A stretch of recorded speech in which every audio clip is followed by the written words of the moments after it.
Hey guys, how's it going? Shindo here, and I can finally show you my Chaos Trickster character, give some tips, and explain to you how to create something similar to this. Right now I'm level 85, and since my previous video, where you saw a tiny bit of gameplay of this character, I've made some big changes, being the most predominant one the fact that I changed my main skill from rend to Bane. I have to admit, this messed up quite a bit what I was aiming for my character and what I built so far, since I only made this change at level 83, but honestly I had a good reason to do such a thing. And that reason is that rend destroys your FPS and makes the game stutter so much to the point where it's unplayable. It's really sad because I was destroying every single enemy on screen and off screen with rend. It's such a powerful skill and it's also really fun to play with, but whatever. Maybe if you have a PS4 Pro you might not have this problem, but let's just start talking about this character right here. I went for Trickster Shadow, mainly because of the damage and speed boost that it offers and its ascendancy nodes, since it's the playstyle I prefer. I also went for some mana nodes because I wanted to try and use Mind Over Matter on the skill tree to see if it works with the build. I will talk more about this later, just wanted for you to understand what I was aiming for. Oh, and by the way, timestamps will be in the description, but remember, sometimes I say important stuff in other topics because I'm really not that organized. But anyway, let's start talking a bit about the leveling. Honestly, I had such a smooth leveling, so I can't complain about anything. Until level 28, just use this chaos skill combo Essence, Rain and Contagion, because it's OP as fuck. And after that, start using the other chaos skills, Bane and rend at level 28. To help you with bosses, you might also want to have Spell Totem linked with Wither or Blight, depends on which one you prefer. But when it comes to support gems for these skills, well, for rend we have Void Manipulation, Control Destruction, Lesser Multiple Projectiles, and when you hit level 38, switch this gem for Greater Multiple Projectiles and Efficacy. For Bane, we have Despair, Efficacy, Control Destruction, and Temporal Chains. You will only be able to activate this second curse when you get the node in the tree called Whisper of Doom that allows you to apply one more curse on enemies. So it'll take a while until you can actually place temporal chains in your Bane setup. For auras, you'll take Clarity for some mana regen and Malevolence if you have enough mana. When it comes to gear, you can basically level with the Life Sprig wand. It's a really strong unique that gives you tons of spell damage, but if you don't have it or you just can't buy it, then use random wands with chaos damage, spell damage, damage over time and cast speed. This is basically what I did throughout my whole leveling and I didn't have any problem. And when it comes to armor, well, just search something that has life, elemental resistances and mana. As simple as that. You don't need any type of uniques or special stats for your gear or for your armor, just life, elemental resistances and mana. That's just enough. Well, about the skill tree, I think there are two important things that I should explain to you guys about the skill tree and what the hell I'm doing here. First of all, you might be asking yourself, why am I taking so many mana nodes? Not only mana is important because chaos skills can take quite a bit of mana, but there's a more important thing or reason for me to do that. It's basically, as I said in the beginning of the video, I decided to go for a node called Mind Over Matter. And for the people that do not know what it does, well, basically the description of the node is take 30% of damage from mana before life. If you don't understand what that means, well, when an enemy inflicts you with an attack, instead of that damage of the enemy's attack being taken from your life, 30% of the damage will be taken from mana, and only after that will damage be inflicted to your life. This, trust me, will save you tons of times. It's actually interesting. I never went for this, and I think it was a good experience, and it works pretty well.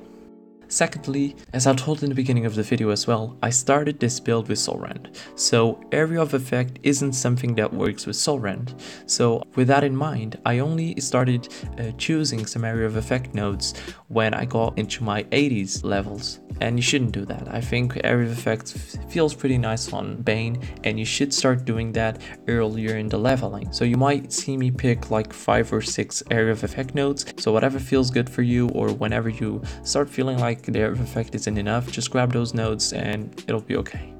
The rest of the skill tree is pretty self-explanatory.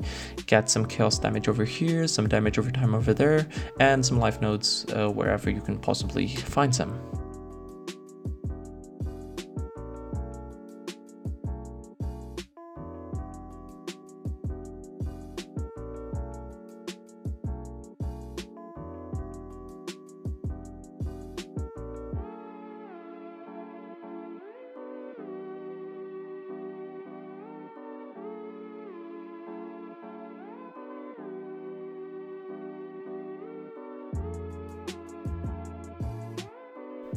And when it comes to ascendancy, well, first grab Weave the Arcane for some juicy mana upgrades, then Swift Killer to get some power and frenzy charges, which are pretty important and will feel great on your character, and finally Prolonged Pain for basically some boosts in damage numbers.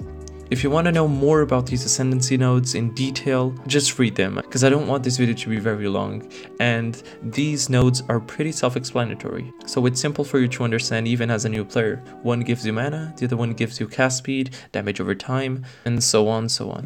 When it comes to the gear of my character, this will be really simple, because there is only one important unique you need for this build, and it's really cheap.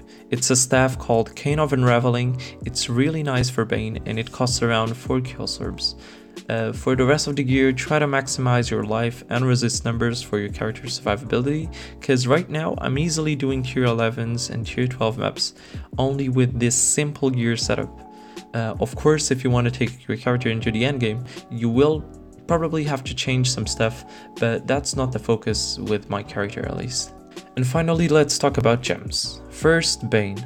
Link it with the same thing as you did while you were leveling, as you can see on the screen, and the same thing can be said with soul rend, but with one difference. Since Bane will be your main skill, you won't need great or multiple projectiles on soul rend, so switch that gem for Swift Affiliation for a damage boost to help you against bosses and strong rare monsters. On my boots, I have Malevolence, an aura that helps you a lot, and I also have linked Blight with Spell Totem and multiple totem support, which comes very handy against bosses as well. On my gloves, I have Flame Dash with faster casting and clarity, a very important aura that gives you mana regen, as I said before. For my helmet, honestly, you can place something that feels good for you, to help you in more difficult fights later on, like some Val skills, for example Val Righteous Fire, or something else. Right now I'm using Orb of Storms as something temporary, linked with Culling Strike and Arcane Surge, and also a Val Grace gem. This is basically the full setup I'm using right now. I should mention some important things like kill all the bandits to get those 2 skill points. For the Pantheon, use Soul of Lunaris and Garukhan. And for the type of playstyle you should take, well, maybe a bit more sit back and not jump into a group of mobs playstyle, or else you will die. I also like to sometimes do the combo Soul Rend followed by Bane, which will obliterate any group of mobs in sight, but Bane should be enough to kill everything. The single target, I use Soul Rend, and it's really strong, at least for me compared to Bane. The build is great, I'm really enjoying my time with it, and will probably play it for a couple of more days to progress a bit more of my atlas, and to maybe see some things that I could have done differently, to basically learn from my mistakes. Unfortunately, I couldn't go for Soul Rend because my character was so fucking strong with that skill, but this game isn't really optimized, so yeah, I'll have to live with what I got. Hope you enjoyed this video. If so, then leave a like and subscribe to the channel, because it would mean a lot to me. Thank you so much for watching, and I'll catch you guys on the next one. See ya!